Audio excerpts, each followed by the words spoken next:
What is Scientology? I'll tell you in a nutshell. The Church of Scientology is a vicious and dangerous cult that masquerades as a religion. Its purpose is to make money.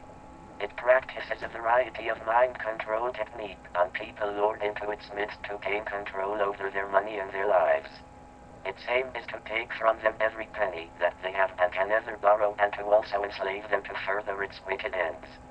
It was started in the 1950s by a science fiction writer named L. Ron Hubbard, in fulfillment to his declared aim to start a religion to make money. It is an offshoot to a method of psychotherapy he concocted from various sources which he named Dianetics.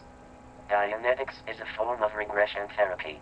It was then further expanded to appear more like a religion in order to enjoy tax benefits. He called it Scientology. Scientology is a confused concoction of crackpot, dangerously applied psychotherapy, oversimplified, idiotic and inapplicable rules and ideas, and science fiction drivel that is presented to its members, at the advanced levels, as profound spiritual truth. The harm it does to a person. The results of applying their crackpot psychotherapy, called auditing, is to weaken the mind. The mind goes from a rational state to an irrational one as the delusional contents of the subconscious mind are brought to the surface and are assumed to be valid. It also makes a person more susceptible to suggestion, since it submerges the critical thinking faculties of the mind into a partial subconscious state. It results in a permanent light hypnotic trance, and so from thenceforth, that person can be more easily controlled. The person will, to a much greater extent, believe and do whatever they are told. And of course this is used to the full in persuading them to hand over further money and dedicating themselves further to the cult. The results of applying their oversimplified and inapplicable rules in life is to lose the ability to think rationally and logically. A person loses the ability to think for themselves, and so they lose the ability to challenge incorrect ideas. This makes them easier to control. It also isolates and alienates the person from society, so that they withdraw from normal society and into their Scientology society. This further increases their susceptibility to the influence of their group. They end up being afraid of society, believing all society to be controlled by a group of drug companies, psychiatrists and financiers, all of whom report to more remote masters. In other words, they are in a state of mass paranoia. They therefore avoid reading newspapers and the like, since they fear it will disturb their safe Scientology world. It is a downward spiral into madness.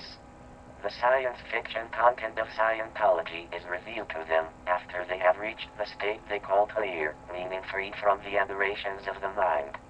However, perhaps brainwashed would be a more applicable word to describe the mental state of someone who has survived the near entire delusional contents of their subconscious mind brought to the surface and presented to them as truth.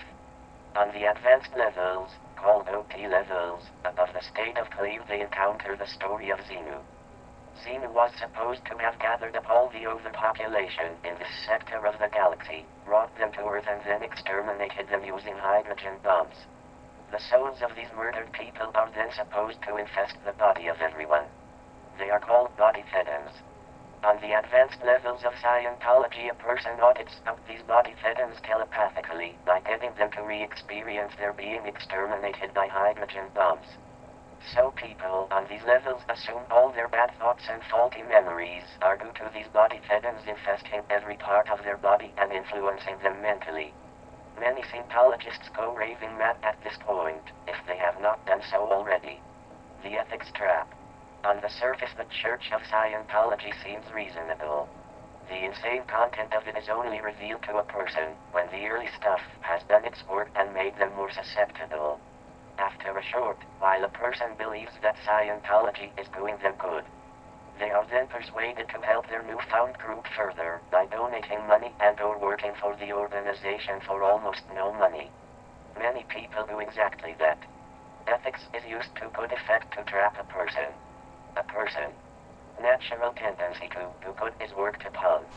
Yes, they want to be more ethical, but what is ethical? This is where a clever trick is pulled. Ethics is redefined by Scientology in such a way that to be ethical is to be a better Scientologist and obey the Church. Young people, not yet made cynical through the machinations of life and politics, are very keen to contribute to the world and to be ethical. So the ethics trick works easily into persuading them to join the church. Many of them join an elite group called the Sea Org, where they become brainwashed slaves. There they work a 100-hour week for almost no pay. There they are subject to every cruel whim of their masters. It is a living hell that they endure because of the conditioning they have received and this now perverted sense of ethics that they have accepted. The Sea Org is the ultimate in brainwashed slavery. They are expected to work harder and harder to achieve ever higher targets of production. If they fail to meet their targets, there are various penalties. One of them is to be put onto a diet of beans and rice and to miss sleep. Another is to be sentenced to a period on the RPF Rehabilitation Project Force. This is the equivalent to hard labor. Such is the extent of their brainwashing that they actually write success stories when they complete their sentences. Brainwashing bites back. There is no doubt at all that L. Ron Hubbard incorporated brainwashing techniques into Scientology to put people under his control. He even wrote a brainwashing manual which is still in existence today. However, there was a cruel twist in his scheme. He fell victim of it himself. In creating his devoted slaves, the Sea Org, he created an audience that believed every word he said. Now, L. Ron Hubbard had an overactive imagination plus delusions of grandeur. The negative feedback he would obtain by being part of normal society was replaced by the positive feedback from his devoted followers. Through this, his imagination got the better of him, and combined with his delusions of grandeur, his thinking became increasingly bizarre, which, on acceptance, led on to more bizarre thinking and the idea that he and Scientology had the job of saving the entire universe. He wanted to take over the world in order to further Scientology. Aims to save the universe, and so branches of Scientology were set up to try to influence governments and gain positions where they could influence the world to a high degree. So what started out as a mass confidence trick backed up with brainwashing became a monstrous and insane organization with fantastic, fanatical ideals. Because of this change, the Church of Scientology survived the death of their founder. It is like a runaway monster machine that tramples on society and people's lives that is very difficult to stop. Stop the monster. The whole machinery called the Church of Scientology needs to be champed somehow so that more people do not get sucked in and the people already in it have a chance to get out. We must not forget the people already in this church. Although they are the ones perpetrating this crime, they are also the victims.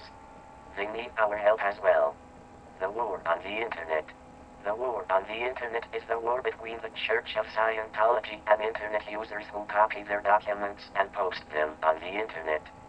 The people who are copying their material and webbing it are using the huge accessibility of the World Wide Web to get information out to people to warn them of the insanity and danger of this cult. They are doing it for the public good. The hope is that, if they can get this information out to the public and make it broadly known, then people will be forewarned and will not join the cult.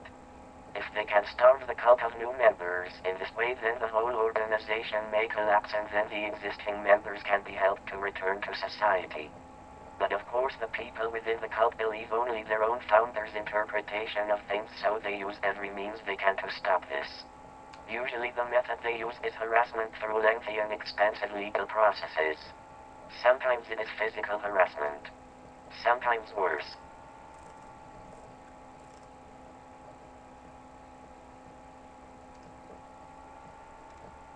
Have a good day. Bye-bye.